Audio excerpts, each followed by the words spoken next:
Langsung saja berbincang, saudara, soal kepastian pelayanan haji murah dan berkualitas dengan kaitannya dengan rencana turunnya biaya ongkos haji yang diungkapkan oleh Kementerian Agama. Kita bahas bersama anggota Komisi 8 DPR dari fraksi Partai Demokrat, Bapak Ahmad. Selamat malam, Pak Ahmad. Assalamualaikum.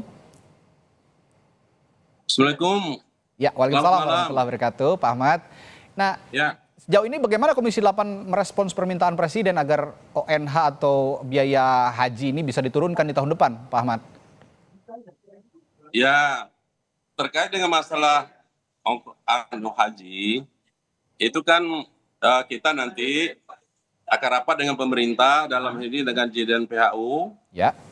Insya Allah hari Senin kita akan rapat tanggal 30 Desember untuk merumuskan tentang BP. BP ini adalah biaya penyelenggaraan ibadah haji yang ditanggung oleh jemaah. Oke. Jadi dalam ini memang Presiden kita Pak Prabowo minta supaya BP ini diturunkan. BP-nya yang ditekan ya Pak ya?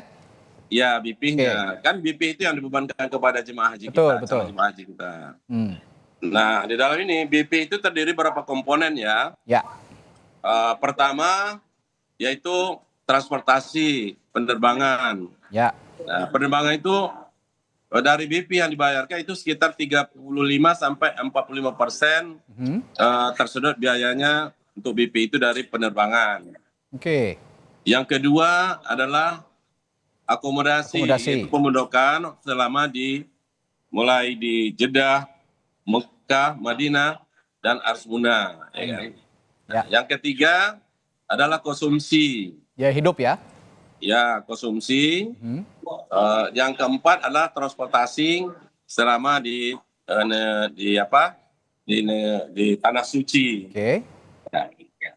Kemudian di dalam negeri juga dikenakan biaya transportasi lokal, penerbangan lokal, dan seterusnya. Untuk visa bagaimana Pak? Yang ya. Untuk visa bagaimana? Visa. Ya, apakah itu masuk dalam BP? Biasanya visa kan masuk dalam BP ya? Iya. Itu juga akan ditekan biaya untuk pembuatan visa atau hanya untuk pesawat saja, tiket pesawat saja? Itu otomatis, visa haji juga nanti termasuk pembiayaan itu. Jadi yang besar komponennya itu kan pertama penerbangan, yang kedua akomodasi, yang ketiga konsumsi. Kan itu yang besar. Nah, berkaca pada 2024 yang lalu, itu kan biaya BP itu kan 93,4 juta. Oke. Di mana 59% itu ditanggung oleh calon jemaah haji kita. Sedangkan 41% itu ditanggung dari nilai manfaat. Ya. Subsidi ya? Iya. Ya, itu skema itu masih akan dijalankan nanti Pak di 2025? Tetap komponen BP itu terdiri dari dua komponen besar, yaitu pertama yaitu dari jemaah sendiri, kemudian dari nilai manfaat. 100% itu dibagi. Nah, kemarin komposisinya yaitu 51% ditanggung oleh jemaah, 41% ditanggung oleh nilai manfaat. Nah, tentu kita berkaca kepada tahun yang lalu. Nah, ini kenaikan jemaah haji ini biaya itu tergantung kepada kurs. Nah, kita di APBN kita itu kurs itu 16.000 per dolar. Kemudian tergantung aftur kan? Aftur ya. Kalau aftur naik, tentu biaya penerbangan naik. Intinya kalau Pak Ahmad naik, otomatis juga naik, kan gitu. Itu dasar kenaikan itu. Kemudian juga rial. Nah, kemarin kita patok rial itu 4.430 ya. Jadi itu komponen-komponen yang menyebabkan kenaikan itu. Tetapi kalau seandainya dolar nanti turun, aftur turun, itu otomatis juga biaya haji juga akan turun. Akan turun, lebih turun lagi begitu maksudnya ya. Nah, ya, itu dia. Dari 56 juta tahun lalu kan ya. Kalau ada ancang-ancang mungkin dari Komisi 8 kan sudah ada berbincang-bincang dengan Kementerian Agama. Dari 56 juta kira-kira berapa persen penurunannya kalau memang ada penurunan nanti, Pak Ahmad? Kita belum ada kepastian penurunan, itu tergantung kepada nanti dolarnya berapa, kurs dolar berapa, masih menunggu kurs dolar ya, rial berapa, sehingga nanti dengan patokan itu nanti kita harapkan nanti biaya hajinya kita tekan sedemikian rupa, tapi tanpa Nah, mengurangi mutu oke. pelayanan. Oke, Jadi Pak Ahmad. jangan gara-gara haji murah nanti pelayanan turun, Baik. kita nggak mau juga. Oke. Tapi kualitas pelayanan harus kita Itu pertahankan. dia. Saya Ya, akan bertanya ya, selanjutnya DPR soal kan mewakili rakyat. pelayanan kan? ini, Pak. Saya juga pertanyaan saya Iya. selanjutnya soal pelayanan. Kan Iya, Presiden sendiri punya komitmen meskipun Iya. diturunkan ongkos Iya, hajinya, iya. tapi standar pelayanan tidak akan diturunkan Tidak boleh, dong. tidak boleh. Nah, ini Tidak saya boleh, berkaca harus dari diturunkan. Pansus Haji kemarin, Pak. Banyak temuan kan soal pelayanan ini. Mulai dari akomodasi di sana, mulai antar jemput jemaah di sana, lalu juga Iya. biaya hidup jemaah di sana yang banyak sekali persoalan di tahun lalu. Nah, apakah dengan penurunan ongkos haji, rencana penurunan ongkos haji ini, bagaimana menjaga standar kualitasnya agar temuan-temuan Pansus tahun lalu tidak terjadi kembali gitu, Pak Ahmad? Iya, jadi kita kan sudah evaluasi penyelenggaraan di tahun 2024. Jadi di mana sisi-sisi kelebihan kekurangan kita, itu kita minta kepada pemerintah jangan terulang lagi. Ya. Harus diantisipasi. Misalnya transportasi di kota, misalnya masalah Arsmuna yang terjadi penumpukan di Musdalifah, sehingga orang ke Mina nanti terjadi penumpukan, akibatnya terjadi kerawanan dalam transportasi. Jadi kita minta kemarin kepada Menteri Agama, ini evaluasi kita terhadap kekurangan kelemahan kita di 2004, kita minta wanti-wanti jangan terulang lagi.